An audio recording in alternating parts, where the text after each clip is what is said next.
റിനു, സിദ്ദിഖ് ചോദ്യം ചെയ്യലിന് ഹാജരായിരിക്കുന്നു. പ്രത്യേക അന്വേഷണ സംഘം ചോദ്യം ചെയ്യലിന് നോട്ടീസ് കൊടുത്തതിനെ തുടർന്നാണ് ഇപ്പോൾ സിദ്ദിഖ് ചോദ്യം ചെയ്യലിന് എത്തിയിരിക്കുന്നത്. അതിനു മുൻപ് തന്നെ സിദ്ദിഖ് അന്വേഷണ സംഘത്തെ തന്നെ ചോദ്യം ചെയ്യണമെന്ന് ആവശ്യപ്പെട്ടുകൊണ്ടൊരു മെയിൽ അയച്ചു എന്ന് നമ്മൾ മനസ്സിലാക്കുന്നു. റോഷി, സിദ്ദിഖും മകനുമുണ്ട് എന്നാണ് മനസ്സിലാക്കുന്നത്, അല്ലേ റിനു? തീർച്ചയായും അരുൺകുമാർ, അല്പസമയം മുമ്പ് ഏകദേശം 2 മിനിറ്റ് മാത്രമാണാകുന്നത് സിദ്ദീഖ് തിരുവനന്തപുരം കമ്മീഷണർ ഓഫീസിൽ പ്രത്യേക അന്വേഷണ സംഘത്തിന് മുന്നിൽ ഹാജരായിട്ടുണ്ട്. മകൻ ഒപ്പമുണ്ട് എന്നുള്ളതാണ്. ബലാത്സംഗ കേസിൽ ഹൈക്കോടതി ജാമ്യം തള്ളി, തുടർന്ന് സുപ്രീം കോടതിയിലെത്തി ജാമ്യം നേടിയാണ് അദ്ദേഹം പുറത്തേക്ക് ഇറങ്ങുന്നത്. ഒളിവിലായിരുന്നു. സിദ്ദീഖിനെ പിടികൂടുന്നതിൽ വലിയ രീതിയിലുള്ള ആശങ്കയുണ്ടായിരുന്നു അന്വേഷണ സംഘത്തിന്. വലിയ രീതിയിലുള്ള ഒരു എതിർപ്പ് അന്വേഷണ സംഘത്തിന് മുന്നിൽ ഉണ്ടായിരുന്നു എന്നുള്ളത് വേണം കരുതാൻ. ഏറെ അനിശ്ചിതത്വത്തിന് ശേഷം അല്പസമയം മുമ്പ് തിരുവനന്തപുരത്തെ കമ്മീഷണർ ഓഫീസിൽ സിദ്ദീഖ് ചോദ്യം ചെയ്യലിന് ഹാജരായിരുന്നു. ഇന്ന് 11 മണിക്ക് ഹാജരാവണമെന്ന് ആവശ്യപ്പെട്ടുകൊണ്ട് പ്രത്യേക അന്വേഷണ സംഘം സിദ്ദീഖിന് നോട്ടീസ് നൽകിയിരുന്നു. തുടർന്നാണ് ഇന്നിപ്പോൾ ഹാജരായത്. ആദ്യഘട്ടത്തിൽ ഈ മുൻകൂർ ജാമ്യം സുപ്രീം കോടതിയിൽ നിന്ന് ലഭിച്ചതിന് ശേഷം അദ്ദേഹം ഹാജരാകുമെന്ന് സ്വമേധയാ തന്നെ അറിയിച്ചിരുന്നു. നോട്ടീസ് ലഭിക്കുന്നതിന് മുന്നോടിയായി തന്നെ ഹാജരാകാൻ വേണ്ടി ഒരു തീരുമാനം സിദ്ദീഖിന്റെ ഭാഗത്ത് നിന്ന് ഉണ്ടായിരുന്നു. പക്ഷേ പിന്നീട് അദ്ദേഹത്തിന്റെ വക്കീലൊക്കെ തന്നെ ഇടപെട്ട് അതിന്റെ ആവശ്യമില്ല, ഈ നോട്ടീസ് ലഭിച്ചതിന് ശേഷം മാത്രം ഹാജരായാൽ മതി എന്നുള്ളൊരു തീരുമാനത്തിലേക്ക് എത്തുകയായിരുന്നു. അതിനുശേഷമാണ് ഇന്നിപ്പോൾ ഹാജരായത്. കഴിഞ്ഞ ദിവസങ്ങളിലൊക്കെ തന്നെ അഭ്യൂഹങ്ങൾ ഉണ്ടായിരുന്നു. തിരുവനന്തപുരത്തെത്തി അദ്ദേഹം SITക്ക് മുന്നിൽ ഹാജരാകും, വിശദമായിട്ടുള്ള ചോദ്യം ചെയ്യലിന് ഹാജരാകും എന്നുള്ളതാണ്. പക്ഷേ പിന്നീടാണ് ഹാജരാവേണ്ട ആവശ്യമില്ല എന്നുള്ളത് നിയമ ഉപദേശം തേടുകയും ഹാജരാകണ്ട എന്നുള്ള ഒരു തീരുമാനത്തിലേക്ക് എത്തുകയും ചെയ്തത്. തുടർന്ന് ഇന്നിപ്പോൾ ഹാജരായിരിക്കുന്നു. പ്രധാനമായും ഈ ബലാത്സംഗ കേസുമായി ബന്ധപ്പെട്ടുകൊണ്ട് കേസ് രജിസ്റ്റർ ചെയ്തിരിക്കുന്നത് തിരുവനന്തപുരം മ്യൂസിയം സ്റ്റേഷനിലാണ്. ഈ മ്യൂസിയം സ്റ്റേഷനിൽ FIR രജിസ്റ്റർ ചെയ്താണ് SIT ഈ കേസ് ഏറ്റെടുക്കുന്നത്. അതിനുശേഷം ഇദ്ദേഹത്തിനെ അറസ്റ്റ് ചെയ്യാൻ പറ്റാത്തതിൽ അന്വേഷണ സംഘത്തിന് ഏറെ വിമർശനങ്ങൾ ഏൽക്കേണ്ടി വന്നു. ആ വിമർശനങ്ങൾ ഏൽക്കേണ്ടി വന്നെങ്കിൽ പോലും അദ്ദേഹത്തിന് എവിടെയുണ്ട് എന്നുള്ളത് കൃത്യമായി തന്നെ ഒരു വിവരം ഓഫീസിൽ സെക്കൻഡുകൾക്ക് മുമ്പുള്ള ദൃശ്യങ്ങളാണ് ഇപ്പോൾ പ്രേക്ഷകർ കാണുന്നത്. നേരിയ ചാറ്റൽ മഴയുണ്ട്. അന്വേഷണ സംഘത്തിന് മുന്നിൽ ഹാജരാവുകയാണ്. അവിടെ കമ്മീഷണർ ഓഫീസിൽ എനിക്ക് തോന്നുന്നു SIT അന്വേഷണ സംഘത്തിൽപ്പെട്ട SP ആണ് ചോദ്യം ചെയ്യുന്നത് എന്നാണ് മനസ്സിലാക്കുന്നത്. റിനു, അതിൻ്റെ കൂടുതൽ വിശദാംശങ്ങൾ ലഭ്യമാണോ? ഒരുപാട് സിനിമാ വേഷങ്ങൾ കൈകാര്യം ചെയ്ത സിദ്ദിഖ്, കമ്മീഷണറായും ഒക്കെ വേഷം ചെയ്ത സിദ്ദിഖാണ് കമ്മീഷണർ ഓഫീസിൽ ഇപ്പോൾ ലൈംഗിക പീഡന പരാതിയിൽ ഒരു പ്രതി ചേർക്കപ്പെട്ട് ചോദ്യം ചെയ്യലിനായി എത്തുന്നത് എന്നൊരു പ്രത്യേകത കൂടിയുള്ള ദൃശ്യങ്ങളാണ് പ്രേക്ഷകർ കാണുന്നത്. നടൻ സിദ്ദിഖ് കമ്മീഷണർ ഓഫീസിൽ ചോദ്യം ചെയ്യലിന് ഹാജരാകാനായി എത്തുന്നതിൻ്റെ ദൃശ്യങ്ങളാണ് പ്രേക്ഷകർ ഇപ്പോൾ കാണുന്നത്. മകനുമൊത്താണ് സിദ്ദിഖ് കമ്മീഷണർ ഓഫീസിലേക്ക് എത്തിയത്. ആ ദൃശ്യങ്ങളാണ് പ്രേക്ഷകർ കാണുന്നത്. ഒളിവിലായിരുന്ന സിദ്ദിഖ് സുപ്രീം കോടതിയുടെ ഇടപെടലിനെ തുടർന്ന് മുൻകൂർ ജാമ്യം കിട്ടിയതിന് ശേഷമാണ് ഇപ്പോൾ കമ്മീഷണർ ഓഫീസിലെത്തിയിരിക്കുന്നത്. റിനു, ഇതിനകത്തൊരു കാവ്യനീതി എന്നൊക്കെ പറയുന്നത് പോലെ ഒരുപാട് പോലീസ് വേഷങ്ങൾ ചെയ്ത് വില്ലൻ വേഷങ്ങളും നായക വേഷങ്ങളും ഒക്കെ ചെയ്ത സിദ്ദിഖ് കമ്മീഷണറുടെ മുന്നിൽ ചോദ്യം ചെയ്യാൻ എത്തുന്നതും വളരെ കൗതുകകരമായ ഒരു കാഴ്ച കൂടിയാണ്. ഇതിൽ അറസ്റ്റ് ചെയ്താലും അദ്ദേഹത്തെ ഇന്നിപ്പോൾ ജാമ്യത്തിൽ വിടണം എന്നുള്ളത് കൊണ്ട് അറസ്റ്റ് രേഖപ്പെടുത്താനുള്ള സാധ്യതയില്ലെന്ന് തോന്നുന്നു, അല്ലേ റിനു?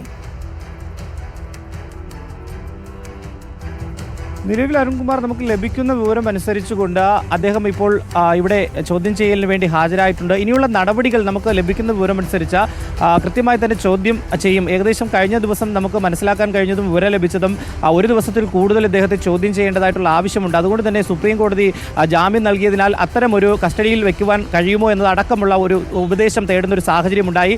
അങ്ങനെയാണെങ്കിൽ, അതായത് ഒരുപാട് സമയം ഈ ചോദ്യം ചെയ്യൽ തുടരുമെന്നുള്ളതാണ്. അങ്ങനെയാണെങ്കിൽ മെഡിക്കൽ പരിശോധന ഉൾപ്പെടെ നടത്തേണ്ടതായിട്ടുണ്ട് ഇദ്ദേഹത്തിനെ. അതിനുശേഷമായിരിക്കും വഞ്ചൂർ പ്രിൻസിപ്പൽ സെഷൻസ് കോടതിയിൽ ഇദ്ദേഹത്തെ ഹാജരാക്കിയതിനു ശേഷം കോടതിയായിരിക്കും ഈ ജാമ്യ വ്യവസ്ഥിതി ഉൾപ്പെടെയുള്ളവ എന്താണ് എന്നുള്ളത് തീരുമാനിക്കുക.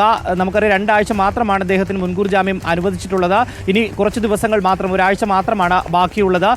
തുടർ നടപടികൾ ഏത് രീതിയിലായിരിക്കും എന്നുള്ളത് നമുക്ക് വരും സമയങ്ങളിൽ മനസ്സിലാക്കാൻ കഴിയും. എന്തായാലും ഇദ്ദേഹത്തിന് മെഡിക്കൽ പരിശോധന ഉൾപ്പെടെ നടത്തുമെന്നുള്ളതാണ് തിരുവനന്തപുരം ജനറൽ ആശുപത്രിയിൽ എത്തിച്ച് അതിനുശേഷമായിരിക്കും കോടതിയിൽ ഹാജരാക്കുക. കോടതിയിൽ ഹാജരാക്കി ഹാജരാക്കിയതിനു ശേഷമായിരിക്കും ജാമ്യം നൽകിയത്. എന്തായാലും അറസ്റ്റ് രേഖപ്പെടുത്തിയായിരിക്കും മുന്നോട്ട് പോവുക എന്നുള്ളതാണ് മനസ്സിലാക്കാൻ വേണ്ടി കഴിയുന്നത്. അത്തരമൊരു തീരുമാനത്തിലേക്കാണ് നിലവിൽ ഇപ്പോൾ SIT മുന്നോട്ട് പോകുന്നത്. എന്തായാലും നാർക്കോട്ടിക് സെൽ SP-യുടെ നേതൃത്വത്തിലുള്ള സംഘമാണ് ചോദ്യം ചെയ്യുന്നത്. ഈ കേസ് അന്വേഷിക്കുന്നത് നാർക്കോട്ടിക് സെൽ SP-യുടെ നേതൃത്വത്തിലുള്ള സംഘമാണ്. അദ്ദേഹം തന്നെയാണ് ഈ നോട്ടീസും ഹാജരാകണമെന്ന് ആവശ്യപ്പെട്ടുകൊണ്ട് നൽകിയിരുന്നത്. ഇന്ന് 11:30 മണിക്ക് തിരുവനന്തപുരം കമ്മീഷണർ ഓഫീസിൽ ഹാജരാകുവാൻ വേണ്ടിയാണ് നിർദ്ദേശം നൽകിയിരുന്നത്.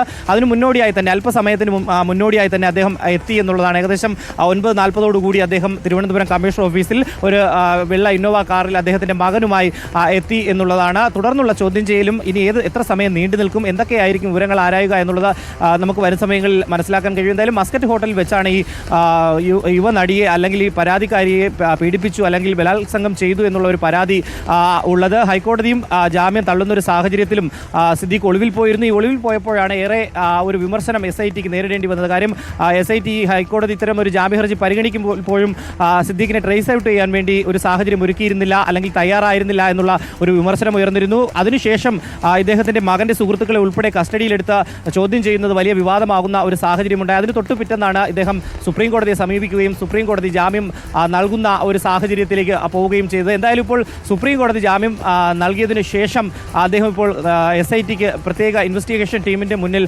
ചോദ്യം ചെയ്യലിന് ഹാജരായിരിക്കുന്നു എന്നുള്ളതാണ്. അല്പസമയം മുമ്പാണ് അദ്ദേഹം തിരുവനന്തപുരത്തെ വഴുതക്കാടുള്ള കമ്മീഷണർ ഓഫീസിന് മുന്നിൽ ചോദ്യം ചെയ്യലിന് ഹാജരായതായിരുന്നു.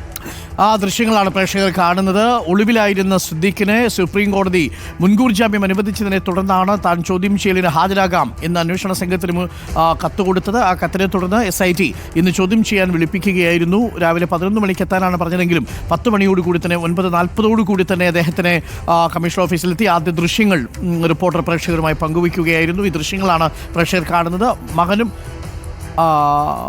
ഈ സിദ്ദീഖിനോടൊപ്പം മകനും ബിജു പപ്പൻ, സഹനടനായ ബിജു പപ്പനുമൊപ്പമാണ് ഇപ്പോൾ കമ്മീഷണർ ഓഫീസിലേക്ക് എത്തിയത്. തത്സമയ ദൃശ്യങ്ങളാണ് പ്രേക്ഷകർ നേരത്തെ കണ്ടത്. 9:40 തന്നെ സിദ്ദീഖ് ചോദ്യം ചെയ്യലിന് ഹാജരാക്കാൻ വേണ്ടി കമ്മീഷണർ ഓഫീസിലേക്ക് എത്തി. മുൻകൂർ ജാമ്യം ഉള്ളതുകൊണ്ട് അറസ്റ്റ് ചെയ്താലും അദ്ദേഹത്തെ ജാമ്യത്തിൽ വിടേണ്ടി വരുന്നൊരു സാഹചര്യമുണ്ട്. പക്ഷേ എത്ര സമയം ചോദ്യം ചെയ്യൽ നീണ്ടു നിൽക്കും എന്ന് നമുക്കറിയില്ല. ഒരുപാട് വില്ലൻ വേഷങ്ങളിലും നായക വേഷങ്ങളിലും പോലീസ് യൂണിഫോമിൽ തിളങ്ങിയ താരമാണ് ഇപ്പോൾ ലൈംഗിക പീഡന പരാതിയിൽ അന്വേഷണ സംഘത്തിന് മുമ്പിൽ ചോദ്യം ചെയ്യലിന് വിധേയനാവാൻ വേണ്ടി മകനുമൊത്ത് ഹാജരായിരിക്കുന്നത് എന്നതാണ് ഏറെ പ്രധാനപ്പെട്ട കാര്യം. ഇതിൽ നടി ഉന്നയിച്ച പ്രധാനപ്പെട്ട കാര്യങ്ങൾക്കെല്ലാം ഉള്ള മറുപടി അദ്ദേഹത്തിന് നൽകിയേ മതിയാകൂ. നടിയും ഒപ്പം ഈ സിദ്ദീഖും സംഭവം നടന്ന ദിവസം നിള തിയേറ്ററിൽ ഉണ്ടായിരുന്നുവെന്നും അതിനുശേഷം മാസ്കറ്റ് ഹോട്ടലിലെ മുറിയിലുണ്ടായിരുന്നു എന്നുള്ളതിനുമുള്ള സൂചനകൾ നമുക്ക് ലഭ്യമായിട്ടുണ്ട്. അതിൻ്റെ CCTV ദൃശ്യങ്ങളും പോലീസ് ശേഖരിച്ചിട്ടുണ്ട്. അതുകൊണ്ട് തന്നെ ആ സാഹചര്യ തെളിവുകൾ നിലവിൽ സിദ്ദീഖിന് എതിരാണ്. ആ സാഹചര്യ തെളിവുകൾക്കും അപ്പുറം മറ്റ് തെളിവുകൾ അന്വേഷണ സംഘത്തിൻ്റെ കൈവശമുണ്ടോ? അത് നടി നേരത്തെ അന്വേഷണ സംഘത്തിലും ചില സംശയങ്ങൾ പ്രകടിപ്പിച്ചിരുന്നു. എന്നാൽ ഇപ്പോൾ അന്വേഷണ സംഘം ചോദ്യം ചെയ്യാൻ തീരുമാനിക്കുകയായിരുന്നു. ഒടുവിൽ ആദ്യം സംശയിച്ചു നിന്നു. മുൻകൂർ ജാമ്യം ഉള്ളതുകൊണ്ട് ജാമ്യത്തിൽ വിടേണ്ടി വരുന്ന സാഹചര്യത്തിൽ 2 ആഴ്ചയ്ക്ക് ശേഷം ചോദ്യം ചെയ്താൽ പോരെ എന്നാണ് SIT ആദ്യം കരുതിയത്. പക്ഷേ തന്നെ ചോദ്യം ചെയ്യണമെന്ന് ആവശ്യപ്പെട്ടുകൊണ്ട് സിദ്ദീഖ് അങ്ങോട്ട് കത്ത് കൊടുത്തൊരു സാഹചര്യത്തിൽ SITക്ക് മറ്റു നിർവാഹമില്ലായിരുന്നു എന്നാണ് മനസ്സിലാക്കുന്നത്. എന്തായാലും ചോദ്യം ചെയ്യൽ കുറച്ചധികം സമയം നീണ്ടേക്കാനുള്ള സാധ്യതയുമുണ്ട്. ഒരുപക്ഷെ കോടതിയിലും ഹാജരാക്കിയേക്കുമെന്ന് കേൾക്കുന്നു. അങ്ങനെയാണെങ്കിൽ മെഡിക്കൽ പരിശോധന അടക്കമുള്ളവ നടക്കും എന്നാണ് നമ്മൾ മനസ്സിലാക്കുന്നത്.